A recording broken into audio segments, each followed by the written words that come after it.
شروع اللہ کے نام سے جو بڑا مہربان نہایت رحم والا ہے۔ بادشاہ نے جب شہزادی کی دکھ بھری کہانی سنی تو اس سے کہا، اپنے آپ کو تیار کرو، میں تمہارے ماں باپ کے گھر لے جاؤں گا۔ شہزادی نے بہت منت سماجت کی کہ مجھے میرے ظالم باپ کے سامنے مت لے جاؤ، وہ مجھے قتل کر دے گا، لیکن بادشاہ نہیں مانا۔ آخر کار وہ مجبور ہو کر اپنے ماں باپ کے گھر یعنی سسرال جانے کے لیے تیار ہو گئی۔ بادشاہ نے پورے جاؤ جلال اور تم تراک سے ایک بڑے لشکر کے ساتھ شہزادی اور تینوں بیٹوں کو بھیجا، لیکن خود کچھ ملک کے ضروری کاموں کی وجہ سے رک گیا۔ اپنے وزیر، وکیل اور قاضی کو شہزادی کے ساتھ کر دیا اور کہا کہ تم لوگ ملکہ کو لے کر روانہ ہو جاؤ، میں پہلی، دوسری یا تیسری منزل پر تم لوگوں سے ضرور آ کر ملوں گا۔ وزیر، وکیل اور قاضی شہزادی کو لے کر لاؤ لشکر کے ساتھ اس کے ماں باپ کے ملک کی طرف روانہ ہو گئے۔ شام ہوتے ہوتے انہوں نے پہلے منظر پر پہنچ کر پڑاؤ ڈالا۔ خادموں نے شہزادی کا خیمہ کھڑا کیا۔ تب شہزادی نے دیکھا کہ وزیر کا خیمہ بھی اس کے خیمے کے بالکل قریب کھڑا کیا گیا ہے۔ شہزادی نے وزیر کو بلا کر اس سے پوچھا، اے وزیر، تم جانتے ہو کہ میں ایک بادشاہ کی بیٹی اور ایک بادشاہ کی بیوی ہوں، تم اپنا خیمہ یہاں سے دور لگوا دو۔ وزیر نے کہا، ملکہ صاحبہ، بادشاہ نے ہمیں آپ کی حفاظت کی خاطر آپ کے ساتھ روانہ کیا ہے، اگر آپ یا آپ کے بچوں کو کچھ ہو گیا تو میں بادشاہ کو کیا جواب دوں گا؟ شہزادی نے کہا، مجھے کچھ نہیں ہوگا، پر تم اپنا خیمہ یہاں سے دور کہیں اور لگوا دو۔ لیکن وزیر نہیں مانا۔ خیمے لگ گئے، کھانا وغیرہ کھایا گیا، رات ہو گئی تھی، تھکے ہارے لوگ سو گئے۔ وزیر کے دل میں کھوٹ تھا، اسے نیند نہیں آ رہا تھا۔ آخر آدھی رات کو اٹھا اور شہزادی کے خیمے میں داخل ہو گیا۔ شہزادی پہلے سے ہی بھانپ چکی تھی کہ وزیر بد ذات کی نیت میں کھوٹ ہے۔ آہٹ پا کر شہزادی جاگ گئی، دیکھا کہ وزیر ہے تو اسے للکار کر کہا، باہر نکلنے کو کہا، لیکن وزیر آگے بڑھنے لگا۔ شہزادی نے کہا، اے بد ذات وزیر، تم جانتے ہو کہ میں ایک بادشاہ کی بیٹی ہوں اور ایک بادشاہ کی بیوی بھی، نہ میں نے برائی کی ہے اور نہ کسی کا برا چاہا ہے، مجھے مخلوق کے سامنے بدنام مت کر اور میرے خیمے سے نکل جا۔ لیکن بے غیرت وزیر نہیں نکلا۔ جب شہزادی نے دیکھا کہ وزیر کسی صورت نہیں مان رہا تو اس نے اپنے بڑے بیٹے کو وزیر کے سامنے کیا کہ تمہیں اس بچے کے سر کی قسم، اس طرح مت کرو، اسے اللہ رسول کے واسطے دیے، قرآن کی دہائی دی۔ لیکن بد کردار وزیر کے دماغ میں شیطان پوری طرح سے گھر کر چکا تھا۔ وہ آگے بڑھا اور تلوار نکال کر ایک ہی وار سے بچے کا سر دھڑ سے الگ کیا۔ شہزادی سمجھ گئی کہ بد ذات وزیر بالکل بھی نہیں ٹلے گا۔ اس نے وزیر سے کہا، تم اب بالکل بھی نہیں ٹلو گے، میں ایک پاک عورت ہوں، اس وقت بھی وضو میں ہوں، مجھے اتنا موقع دو، میں اپنے وضو کو توڑ کر آ جاتی ہوں، تب تمہارا جو دل چاہے وہ کرو۔ وزیر نے کہا، جاؤ اور جلدی آ جانا۔ شہزادی خیمہ سے باہر نکل گئی، بھاگتی ہوئی وہاں سے دور ایک بڑے جھاڑی کے پیچھے چھپ گئی۔ وزیر کچھ دیر انتظار کرنے کے بعد اسے ڈھونڈنے نکل گیا، ادھر ادھر تلاش کرنے لگا لیکن ناکام رہا۔ صبح ہونے والی تھی۔ آخر تھک ہار کر دوبارہ شہزادی کے خیمے میں داخل ہو گیا، بچے کی لاش اٹھا کر کہیں دور دفن کیا اور اپنے خیمے میں آ کر گھس گیا۔ صبح بہت دیر کے بعد شہزادی اپنے خیمے میں داخل ہو گئی، اپنے مقتول بیٹے کو نہ پا کر رونے لگی۔ لشکر دوبارہ روانہ ہو گیا۔ چلتے چلتے شام تک دوسری منزل تک جا پہنچے۔ خادموں نے شہزادی کا خیمہ کھڑا کرنا شروع کیا۔ شہزادی نے دیکھا کہ وزیر نے آج اپنا خیمہ بہت دور کھڑا کروایا ہے، لیکن تھوڑی دیر بعد دیکھا کہ خدام ایک اور خیمہ اس کے خیمے کے قریب کھڑا کر رہے ہیں۔ پوچھا، یہ کس کا خیمہ ہے؟ خدام نے جواب دیا کہ وکیل کا خیمہ ہے۔ شہزادی نے وکیل کو بلوایا اور کہا، میں ایک عورت ہوں، تم اپنا خیمہ میرے خیمے کے قریب سے ہٹوا دو، یہ اچھی بات نہیں ہے۔ وکیل نے کہا، اے ملکہ، بادشاہ سلامت نے مجھے آپ کے ساز و سامان کی حفاظت کے لیے آپ کے ہمراہ کر دیا ہے اور پرزور تاکید کی، اگر آپ کو یا آپ کے سامان کو کچھ ہو گیا تو میں بادشاہ کو کیا منہ دکھاؤں گا؟ شہزادی نے جواباً کہا، اتنے جم غفیر کے درمیان مجھے اور میرے سامان کو کوئی چرا کر نہیں لے جا سکے گا، بہتر یہی ہے کہ تم तुम अपना खैमा कहीं दूर खड़ा करवा लो, लेकिन बदकार वकील टस से मस न हुआ और अपना खैमा इधर ही खड़ा करवा दिया। शहजादी पहले से ही वजीर के हाथों मार खा चुकी थी, इसलिए उस रात अपने पूरी होशो हवास में थी। वैसे भी उसे नींद नहीं आ रही थी। आज भी उसने आधी रात को किसी के कदमों की आहट अपने खैमे की तरफ आते सुनी तो मुकम्मल बेदार हो गई। जब उसने देखा कि आने वाला वकील है तो उसे ललकारा, खबरदार, मेरे खैमे में दाखिल होने की तुम्हारी हिम्मत कैसे हुई? निकल जाओ खैमे से। लेकिन वकील अपने नापाक इरादों के साथ उसकी तरफ देख रहा था। शहजादी ने दोबारा इसे कहा, तुम जानते हो कि मैं एक बादशाह की बेटी हूँ और एक बादशाह की बीवी हूँ, एक पाक दामन औरत हूँ, इसलिए मेरा पीछा छोड़ और अपने अंजाम की फिक्र कर। लेकिन बदकार वकील कहाँ टलने वाला था, वो आहिस्ता आहिस्ता इसकी तरफ बढ़ने लगा। शहजादी समझ गई कि ये बदजात भी नहीं टलने वाला। उसने अपने दूसरे बेटे को इसके सामने किया और उसे दुहाई दी, इस मासूम के सर की कसम, मेरा पीछा छोड़ और निकल जा यहाँ से। लेकिन वकील ने भी तलवार से वार करके उसके दूसरे बेटे का सर तन से जुदा कर दिया। शहजादी ने बेचारगी से कहा, अगर तुम अपने नापाक इरादे से नहीं टलने वाला तो मुझे मौका दे, क्योंकि मैं पाक और साफ और वजू से हूँ। मुझे कुछ वक़्त दे ताकि मैं खुद को नापाक कर दूं, इसके बाद जो तुम्हारा दिल चाहे करो। वकील ने इसे जाने दिया। शहजादी खैमे से निकल गई। आज भी शहजादी में जितनी हिम्मत थी निकल भागी और जहाँ तक उसके कदमों ने साथ दिया भागी और आखिरकार थक हार कर एक बड़े झाड़ी के पीछे जाकर छुप गई। वकील ने जब देखा कि शहजादी अभी तक नहीं आई तो उसके पीछे निकल पड़ा। इधर उधर भाग दौड़ कर इसे बहुत ढूंढने की कोशिश की, लेकिन नाकाम रहा। अब इसे डर लगने लगा कि बच्चा भी जान से गया और शहजादी भी भाग निकली। अगर किसी ने बादशाह को खबर दी तो वो मुझे खौलते तेल में तल देगा। वकील जल्दी जल्दी वापस आया, मरे हुए बच्चे को उठाकर कहीं दूर दफन किया और अपने खेमे में जाकर सोता बन गया। जब सुबह हुई तो शहजादी आहिस्ता आहिस्ता अपने खेमे में दाखिल हो गई। देखा कि दूसरे बेटे की लाश भी नहीं है। समझ गई कि बद किरदार वकील ने इसे ठिकाने लगा दिया है। बेचारी किस पर एतबार करती, इसलिए चुप रही। लश्कर फिर शहजादी की बाप बादशाह के मुल्क की तरफ रवाना हो गया। आज शहजादी अकेली एक बेटे के साथ गमों का अनबार लिए ऊंट पर सवार थी। जब तीसरे मंजिल पर पड़ाव डाला गया तो आज वजीर और वकील ने अपने खेमे शहजादी के खेमा से बहुत दूर खड़ा करवा दिए थे। वो शर्मिंदा शर्मिंदा शहजादी के सामने आ ही नहीं रहे थे। हैरानो परेशान थे कि जब बादशाह को पता चलेगा तो उसे क्या जवाब देंगे। आज जैसे ही शहजादी का खेमा खड़ा कर दिया गया तो देखा कि काजी साहब अपना खेमा इसके खेमे के सामने खड़ा करवा रहा है। शहजादी ने इसे भी समझाने की कोशिश की, लेकिन काजी बदजात भी टलने वालों में से नहीं था। आज की रात भी शहजादी के लिए क़यामत की रात थी। वो समझ चुकी थी कि काजी बदजात भी उन दोनों से किसी तौर पर कम नहीं। आज रात तो शहजादी बिल्कुल भी नहीं सोई, बैठी रही। जब रात आधी से ज्यादा गुजर गई तो देखा कि काजी भी खरामा खरामा खेमे में दाखिल हो रहा है। शहजादी ने इसे भी समझाने की कोशिश की, बहुत मिन्नत समाजत की, खुदा रसूल के वास्ते दिए, यहाँ तक कह दिया कि अगर वकील जाहिल थे, तुम तो आलिम व फाजिल इंसान हो, लोगों को इंसाफ फराहम करते हो, तुम्हें ऐसी हरकत जेब भी नहीं देती। लेकिन काजी भी पूरी तरह शैतान बन चुका था। इस पे उन बातों मिन्नत समाजतों का कोई असर नहीं हुआ। शहजादी ने देखा कि ये भी नहीं टलने वाला तो उस ख्याल से कि शायद इसके दिल में रहम पैदा हो जाए, अपने तीसरे सबसे छोटे बेटे को इसके सामने कर दिया। उसकी दुहाई दी,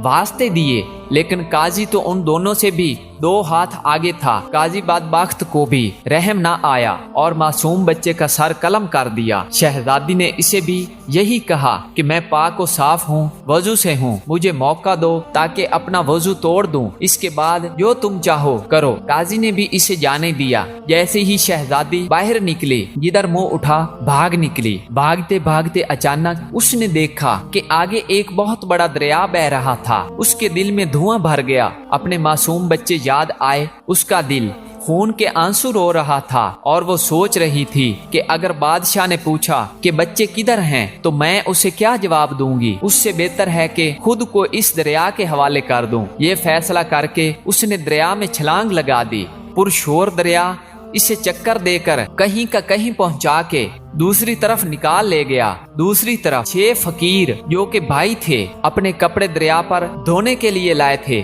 जब देखा कि दरिया में कोई औरत बहती हुई आ रही है तो पकड़कर बाहर निकाल लाए। अब शहजादी के पैरों तले से जमीन निकल गई। उसके होशो हवास जवाब दे गए कि कहाँ वो 3 बदजात बद किरदार के उनसे अपनी इज्जत बचाकर भाग निकली तो इन 6 नंग धड़ंग फकीरों के हत्थे चढ़ गई। फकीरों में से हर एक यही कह रहा था कि ये मेरी है। आखिर सुलह यही ठहरी कि इसे बाप के पास ले जाएंगे, वो जिसका कहे ये औरत उसी की है। वो शहजादी को अपने बाप के पास ले गए। उनका बाप एक अक्लमंद इंसान था। देखते ही समझ गया ये किसी शहनशाह घराने की औरत है, मेरा कोई भी बेटा इसके लायक नहीं। इस वजह से उसने अपने बेटों को समझाया, ऐ मेरे बेटो, तुम 6 भाई हो, तुम्हारी कोई बहन नहीं है, इसे अपनी बहन बना लो। तुम 6 भाई और 7वीं तुम्हारी ये बहन, इसकी खूब निगहदाश्त करो, इसकी बरकत से तुम सब सुरखरू रहोगे। बाप के फैसले से फकीर बहुत खुश हो गए और अपने से बढ़कर शहजादी का ख्याल रखने लगे। इनको छोड़ जब बादशाह चौथे दिन आकर लश्कर से मिला तो देखा वजीर, वकील और काजी इससे कतरा रहे थे। उसके सामने शर्मसार से थे। पूछा, मेरी बीवी बच्चे कहाँ हैं? तीनों ने यक जबान होकर कहा, मलका तो एक डायन थी, तीनों बच्चों को खाकर खुद भाग निकली। बादशाह हैरान परेशान हो गया कि ये क्या बात हो गई। वो इन तीनों पर शक में पड़ गया, लेकिन कहा कि बाद में देखते हैं, अभी जिस तरफ जा रहे हैं वहाँ जाके फैसला करेंगे कि आगे क्या करना है। बादशाह अपने दिल में यही सोच रहा था कि जाके अपने जालिम ससुर बादशाह को देखूं और इससे पूछूं कि इसे क्यों बेटियों से इतनी नफरत है। उसके जुल्म और सितम की वजह से इसकी बेटी डायन बन गई और अपने बच्चों तक को खा गई। चलते चलते उन्होंने एक बड़े दरिया को पुल के जरिए पार किया और अपनी मंजिल की तरफ रवाना हो गए। इधर शहजादी फकीरों की बहन बनकर रहने लगी। इसे इधर उधर से सुनगिन मिल गई और समझ गई कि अपने बादशाह के मुल्क में पहुंच गई है। इसे पता था कि इसके बाप को किस्सा सुनने का बहुत शौक है। उसने अपने फकीर भाइयों से कहा कि जाके बादशाह को बता दो कि हमारी बहन एक किस्सा गो है, क्या वो इसे शाही किस्सा गो के तौर पर मुलाजमत देगा या नहीं। फकीरों ने बादशाह के दरबार तक रसाई हासिल करके इसको ये गोश गुजार दिया कि हमारी एक बहन है जो बहुत अच्छी किस्सा गो है, अगर इसे पसंद हो तो इसे किस्सा सुनाने के लिए लेकर आएं। बादशाह ने इन्हें इजाजत दे दी और कहा कि अगर इसके किस्से पसंद आए इसे शाही किस्सा गो रख देगी। शाम को फकीर शहजादी को लेकर बादशाह के दरबार में हाजिर हुए। शहजादी नकाम में थी और दरमियान में भी पर्दा हायल था। उसने बादशाह के लिए एक किस्सा सुनाया जो बादशाह को बहुत पसंद आया। उसने खुश होकर फकीरों को बहुत सा इनामो इकराम दिया। फकीर इनामो इकराम लेकर बहन के हमरा वापस घर आए। वो पहले ही भीख मांगने से बेजार थे, इसलिए बहुत खुश हुए। शहजादी हर रात आकर बादशाह को एक नया किस्सा सुनाती। बादशाह से दाद और इनामो इकराम पाकर वापसी अपने फकीर भाइयों के साथ घर लौट आती। फकीरों की जान भी भीख मांगने से छूट गई। एक रात जब वो आई तो देखा कि आज तो उसका शौहर,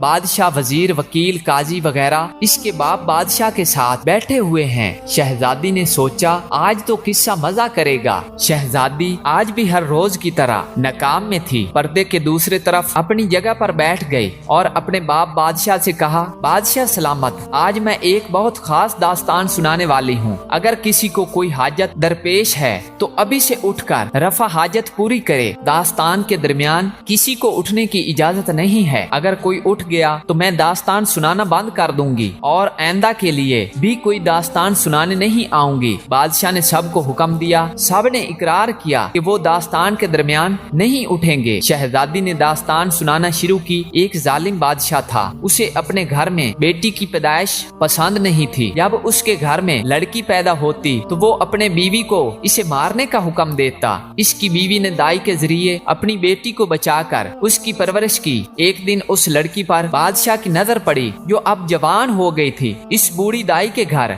अपने लिए रिश्ता भेजा, लेकिन दाई ने तस्लीम नहीं किया। बादशाह ने इस पर जुल्म और सितम ढाए। तब दाई ने बताया कि वो लड़की इसी बादशाह की बेटी है। बादशाह हैरान हुआ कि ये तो मेरा किस्सा है जो ये खातून सुना रही है। बादशाह ने बहुत से हीरे जवाहरात शहजादी की तरफ फेंक कर कहा कि देखना, दास्तान को बंद मत करना। शहजादी ने हीरे जवाहरात फकीरों की तरफ फेंक दिए जो इसे पाकर बहुत खुश हुए। शहजादी ने दास्तान जारी रखते हुए कहा, बादशाह ने बेटी को अपने बेटे के हवाले करके कहा कि इसे जंगल में ले जाकर कत्ल कर दे और इसकी आंखें और खून निकाल कर इसे दिखा दे। लेकिन भाई को अपने हाथों से बहन को कत्ल करना गवारा न हुआ और अपनी बहन को जंगल में छोड़कर वापस आया। जंगल में वो लड़की बहुत अरसा रुलती रही, यहाँ तक कि उसके जिस्म पर उसका लिबास तार तार होकर गिर गया और वो जंगल बियाबान में बेलिबास वक्त गुजारने लगी। बादशाह उमर रफ्ता रफ्ता के बायस अब बूढ़ा हो गया था। इसे पहले ही से अपनी बेटी के साथ किए गए जुल्मो सितम से बहुत पेशमानी और पछतावा हुआ था। जब इसे दास्तान के जरिए अपनी बेटी के मुतल्लक पता चला तो उसकी आंखों में आंसू उमड़ आए। शहजादे को भी एहसास हुआ कि ये तो मेरी बहन का किस्सा है। उसने बेचैन होकर कुछ और हीरे जवाहिरात शहजादी की तरफ फेंक दिए और कहा कि दास्तान जारी रखना, रोकना मत। फकीर भाइयों के तो इतने इनामात देखकर बांछें खिल उठी। शहजादी ने कहा, एक दिन एक बादशाह का गुजर उसी जंगल से हुआ। लड़की को देखा और इसे अपने साथ अपने मुल्क ले जाकर इससे ब्याह रचाया। शहजादी का शौहर बादशाह, जो पहले बड़ी दिलचस्पी और इल्हमाक से दास्तान सुन रहा था, चौंक पड़ा कि ये तो मेरा और मेरी बीवी का किस्सा लग रहा है। उसने भी बहुत से हीरे जवाहिरात निकाल कर शहजादी की तरफ फेंक दिए और कहा कि देखना, दास्तान आखिर तक सुनाना, मुझे इस दास्तान को पूरा सुनना है। फकीर भाइयों के तो पैर खुशी से जमीन पर नहीं पड़ रहे थे। शहजादी ने दास्तान जारी रखी। बादशाह ने उस लड़की से शादी की, उससे इसे 3 बेटे हुए। एक दिन बादशाह ने इसे इन बेटों के साथ अपने वजीर वकील और काजी के हमरा इसके ससुराल रवाना किया। अब वजीर वकील और काजी के औसान खता हो गए और एक दूसरे की तरफ जरा समैगी से देखने लगे कि ये तो हमारा किस्सा है। बादशाह ने कुछ और हीरे जवाहिरात शहजादी की तरफ फेंक दिए। फकीर भाइयों की बांछें खुशी से खुली जा रही थीं। पहली मंजर पर बादशाह का वजीर नापाक इरादे से उसकी तरफ बढ़ा और इसे बदी के लिए तंग किया। इसके बड़े बेटे का सर तन से जुदा किया, लेकिन लड़की किसी तरह अपनी इज्जत बचा के भाग निकली। वजीर मन मनाया, मुझे बहुत जोर का पेशाब लगा है, मैं थोड़ी देर में आता हूँ। बादशाह ने इसे डांट दिया, खामोशी से बैठ बदजात कहीं के, इस वक्त तुम्हें क्यों पेशाब आ रहा है। वजीर चुप करके बैठ गया। दूसरे मंजिल पर इसी तरह वकील भी अपने नापाक इरादों के साथ लड़की को बदी के लिए तंग किया और अपने नापाक अजायम पूरा करने के लिए इसके दूसरे बेटे का सर तन से जुदा करने से भी बाज न आया। पर पाक दामन लड़की ने यहाँ भी अपनी इज्जत बचाई और भागकर कहीं छुप गई। अब वकील बुकलाया, बादशाह सलामत, मुझे जोर की हाजत पेश आई है, बस मैं यूं गया और यूं आया।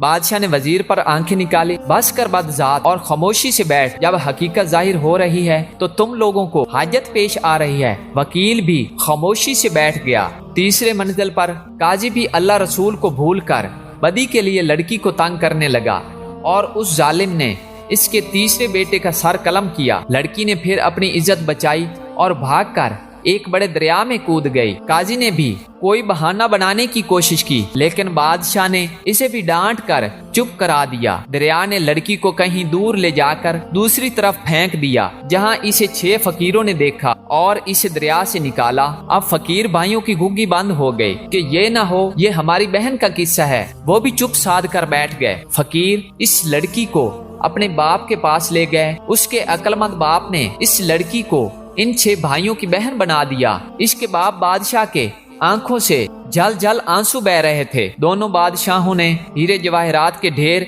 इनके सामने लगा दिए कि खुदारा दास्तान को जारी रखो। लड़की को किसी तरह पता चला कि ये उसके बाप बादशाह का मुल्क है। उसे पता था कि इसके बाप को दास्तान सुनने का बहुत शौक है। उसने अपने भाइयों के जरिए बादशाह को कहलवा भेजा कि अगर इसे मंजूर हो तो आके इसे दास्तान सुनाए। यहाँ पहुंचकर उसके बाप बादशाह का दिल चूर चूर हो गया। वो एक फरियाद मारकर उठ खड़ा हो गया। शहजादी ने भी अपने चेहरे से नकाब उठा दी तो उसके शौहर बादशाह ने भी शहजादी को पहचान लिया। बाप बेटी को और शौहर बीवी को बेतरह खुश हो गए। दोनों ने वजीर वकील और काजी को पकड़ा। इनसे कहा कि बोल कैसी सजा चाहिए। 4 चढ़ी चाहिक یا چار بٹور، یہ برابوی زبان میں دو سخت سزاؤں کے نام ہیں۔ انہوں نے کہا کہ چار بٹور، بادشاہ نے 12 گھوڑے منگوائے، ہر ایک کے ہاتھ پیر 4 گھوڑوں سے 4 اطراف میں باندھ کر انہیں 4 مخالف سمت میں دوڑا دیا، جن سے ان کے جسم